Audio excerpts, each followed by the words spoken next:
ಎಲ್ಲರಿಗೆ ನಮಸ್ಕಾರ. ಕನ್ನಡ ಲೈಫ್ ಸ್ಟೋರಿನಿಂದ ಪ್ರತಿಯೊಬ್ಬರಿಗೆ ತುಂಬ ಧನ್ಯವಾದಗಳು. ನಾನು ಪ್ರೀತಿಸುತ್ತಿರುವ ವ್ಯಕ್ತಿಗೆ ಈಗಾಗಲೇ ಮದುವೆಯಾಗಿದೆ, ಆದರೆ ನನ್ನಿಂದ ವಿಷಯ ಮುಚ್ಚಿಟ್ಟಿದ್ದ. ಪ್ರೀತಿಸಿದ ವ್ಯಕ್ತಿ ತಾನು ವಿವಾಹಿತ ಎಂದು ಮುಚ್ಚಿಟ್ಟ ಕಾರಣ ಸಂಬಂಧ ಮುಂದುವರೆದಿತ್ತು. ಆದರೆ ಈಗ ಆತ ಸತ್ಯ ಹೇಳಿದ್ದಾನೆ.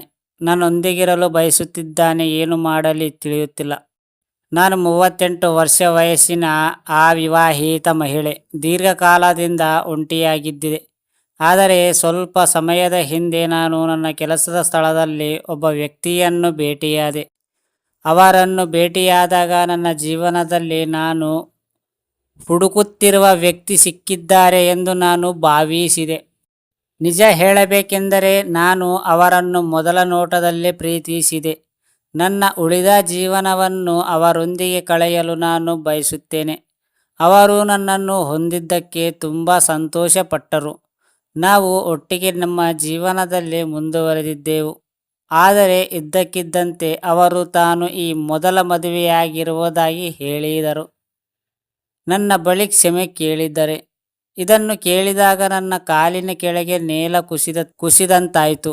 ನಾನು ಮುಂದಿನ ಜೀವನದ ಕನಸು ಕಾಣುತ್ತಿದ್ದ ವ್ಯಕ್ತಿ ನಿಜವಾಗಿಯೂ ನನ್ನನ್ನು ಮೂರ್ಖನಾಗಿ ಮಾಡುತ್ತಿದ್ದಾನೆ ಎಂದು ನನಗೆ ನಂಬಲಾಗಲಿಲ್ಲ.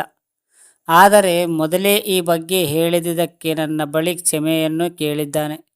ನಮ್ಮ ನಡುವಿನ ಸಂಬಂಧವನ್ನು ಮುರಿಯಲು ಅವರು ಬಯಸುವುದಿಲ್ಲ ಎಂದು ಹೇಳಿದರು, ಏಕೆಂದರೆ ಅವರು ನನ್ನೊಂದಿಗೆ ಹೆಚ್ಚು ಆರಾಮದಾಯಕವೆಂದು ಭಾವಿಸುತ್ತಾರೆ.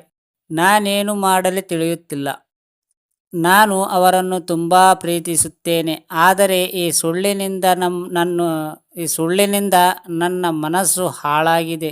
ಅವನು ನನ್ನನ್ನು ಸಂತೋಷಪಡಿಸುತ್ತಾನೆ, ಆದರೆ ನಾನು ಏನು ಮಾಡಬೇಕೆಂದು ನನಗೆ ತಿಳಿದಿಲ್ಲ. ನಾನು ಈ ಸಂಬಂಧದಲ್ಲಿ ಮುಂದುವರಿಯಬೇಕೇ ಅಥವಾ ನಾನು ವಿಷಯಗಳನ್ನು ತಡೆಹಿಡಿಯಬೇಕು? ನೀವು ಡೇಟಿಂಗ್ ಮಾಡುತ್ತಿರುವ ವ್ಯಕ್ತಿ ನಿಜವಾಗಿಯೂ ಮದುವೆಯಾಗಿದ್ದರೆ ಎಂದು ನೀವು ಕಂಡುಕೊಂಡಾಗ ನಿಮಗೆ ಆಘಾತವಾಗುವುದು ಸಹಜ. ಅಂತಹ ಸಂಬಂಧಗಳ ಭವಿಷ್ಯ ಏನೆಂದು ನಿಮಗೆ ತಿಳಿದಿರುವುದಿಲ್ಲ. ಇದಕ್ಕೆ ಕಾರಣವಾಗಿರಬಹುದು. ನಂತರವೂ ನೀವು ಏನು ಮಾಡಬೇಕೆಂದು ಮೊದಲು ನೀವು ನಿರ್ಧರಿಸಬೇಕು. ನೀವು ಕೆಲವು ಅಂಶಗಳನ್ನು ಸಹ ಪರಿಗಣಿಸಬೇಕಾಗಿದೆ. ಬಹಳ ಎಚ್ಚರಿಕೆಯಿಂದ ಮುಂದುವರಿಯಿರಿ. ನಿಮ್ಮ ಸಂಗಾತಿ ತನಗೆ ಮದುವೆಯಾಗಿದೆ ಎಂದು ಬಹಿರಂಗಪಡಿಸಿದ್ದಕ್ಕಾಗಿ ಕ್ಷಮೆ ಯಾಚಿಸಿದ್ದಾರೆ ಎಂದು ನೀವು ಹೇಳುತ್ತಿದ್ದೀರಿ. ಅವರು ಇನ್ನೂ ನಿಮ್ಮೊಂದಿಗೆ ಇರಲು ಬಯಸುತ್ತಾರೆ.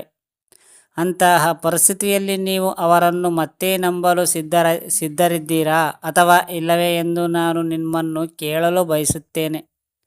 ಏಕೆಂದರೆ ಅವರು ಈ ಬಗ್ಗೆ ನಿಮಗೆ ಸುಳ್ಳು ಹೇಳಿದರೆ, ಅವರು ಇತರ ವಿಷಯಗಳ ಬಗ್ಗೆಯೂ ನಿಮಗೆ ಸುಳ್ಳು ಹೇಳುತ್ತಿರಬಹುದು.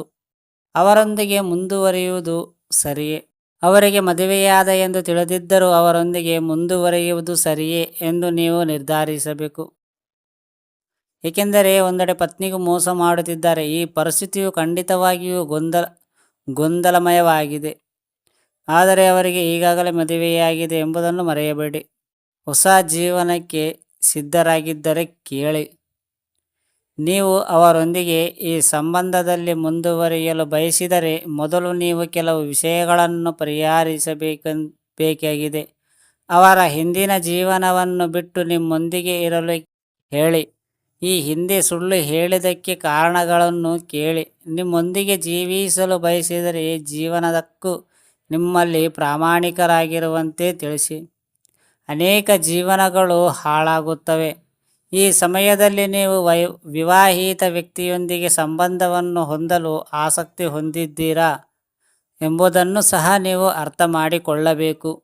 ಇಲ್ಲದಿದ್ದರೆ ನೀವು ಈಗ ವಿಷಯಗಳನ್ನು ಕೊನೆಗೊಳಿಸಬೇಕಾಗಿದೆ. ಏಕೆಂದರೆ ಈ ಒಂದು ಸಂಬಂಧದಿಂದಾಗಿ ಇನ್ನೂ ಅನೇಕ ಜೀವನ ಮತ್ತು ಸಂಬಂಧಗಳನ್ನು ಹಾಳಾಗುತ್ತವೆ.